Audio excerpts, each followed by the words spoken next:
છેલ્લા એક મહિનાથી શિક્ષણ વિભાગ દ્વારા અભ્યાસ કરતા તમામ બાળકોના ઓનલાઈન શિક્ષણ શિષ્યવૃત્તિની કામગીરી માટે ફરજિયાત Aadhaar card, mobile number, bank passbook અને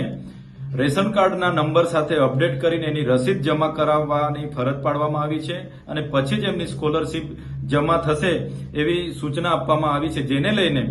વાલીઓ પોતાના બાળકોને લઈને આધાર સેવા કેન્દ્રો પર જાય છે ત્યારે આદિવાસી વિસ્તારોમાં ઘણી જગ્યાએ આધાર સેવા કેન્દ્રો ચાલુ હાલતમાં નથી. અમારા ડેડિયાપાડા વિસ્તારની જ વાત કરીએ, માત્ર ICDS એક આધાર સેવા કેન્દ્ર ત્યાં ચાલુ છે અને 3 ગ્રામ પંચાયતોમાં ચાલુ છે અને એની સિવાયના મામલતદાર, BSNL, પોસ્ટ ઓફિસ, SBIના આધાર કેન્દ્ર બંધ છે. આના કારણે અનેક લોકો પોતાના બાળકોને લઈને રાત્રિના દરમિયાન આવે છે, ત્યાં જ રાતોવાસ કરે છે અને બીજા દિવસે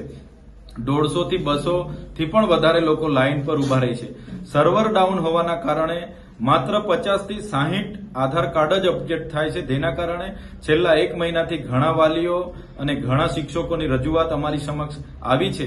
અમે અગાઉ પણ 29/8/2024ના રોજ પ્રાંત અધિકારીશ્રીને, 30/8/2024ના રોજ નર્મદા કલેક્ટરશ્રીને આ બાબતની રજૂઆત કરી છે કે વધારે આધાર સેવા કેન્દ્રો ચાલુ કરવામાં આવે, જેથી કરીને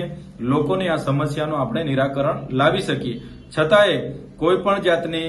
નવા આધાર કેન્દ્ર ચાલુ કરવાની તજવીજ કરવામાં આવી નથી, જેના કારણે લોકોને ઘણી સમસ્યાનો આજે સામનો કરવો પડે છે. આજે આપણે ડિજિટલ ઇન્ડિયાની વાત કરીએ છીએ, ગુજરાત મોડલની વાત કરીએ છીએ, પણ આવી રીતના જે આદિવાસી વિસ્તારોમાં અનેક લોકો એક મહિનાથી લાઈનો પર રહી છે, અઠવાડિયા બાદ એનો નંબર આવે છે, રાત્રિવાસો કરે છે, જે ખૂબ જ ગંભીર બાબત છે. એના કારણે અમે આવનાર દિવસોમાં વધારે આધાર સેવા કેન્દ્રો ચાલુ થાય અને આધાર અપડેટની કામગીરી